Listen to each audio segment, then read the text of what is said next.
I'm Ashby, and this presentation is on acrylates. The paper was hydrogels that allow and facilitate bone repair, remodeling, and regeneration. Typically focused on the use of hydrogels in bone grafts, and it was trying to see how well they would act for bone repair materials. So hydrogels are hydrophilic polymers that are created by chain entanglement or cross-linking, and they just absorb a lot of water. These act as a good way to transport other things like stem cells or different things that would facilitate growth in really any part of the body. So this picture on the side is how they, towards the end of the paper, they were 3D printing scaffolds that they could put in. So they would actually drop on the hydrogels that had the cells in them, and then use the laser to scan them to create the shape. So the hydrogels can be made out of either natural polymers or synthetic. Kind of the pros and cons for either is that the natural ones obviously have a better biocompatibility, and they will allow bone growth a little better, whereas the synthetic polymers would allow for better control of mechanical properties, and you can cause them to cross-link with either photoinitiators or thermal initiators. So most of the things they looked at were just how hydrogels themselves acted with the body, not necessarily 3D printed ones, and just how it affected the bone tissue engineering and controlled drug release. They used scanning electron microscopy to look at bone samples to see how they had grown over time.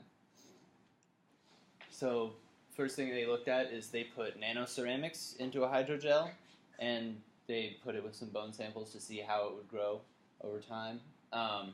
As you can see from the pictures, I think the first one is 0 days, and the last one I think is about 30. So as you can see over time, there is some increase in the bone growth. So in this case, what they actually did is they injected the hydrogel, and it was thermally initiated at body temperature. So at room temperature, it was a liquid, but once it was injected, it would solidify wherever it was you injected it, and then the ceramics provide that that's kind of close to what bone is made of, so it allows it to kind of materialize around that. Next, they looked at how do they release drugs, how well do they do it. So these pictures are just an area where they put these hydrogels with the drug releasing. I don't think you can really see it. I don't know. They chose black as the text font, but there's little letters on these to show what each thing is as far as if it's bone or connective tissue. And at the beginning, there's a little bit of bone over here in connective tissue, but then as it goes along, the bone comes together to like where it is over here, so the bone is fully formed. So the hydrogels improved the cell growth there. And as far as the slow release of the drugs were still there like 30 days after the hydrogel was put in. So they are a great candidate for the bone grafts. With the 3D printing, they are allowed to make the different structures that would be best for making bone. And the hydrogels are easily combined with other materials for better properties. They can combine it with ceramics, metals, different drugs, things like that. So this research will really help increase the quality of bone grafts.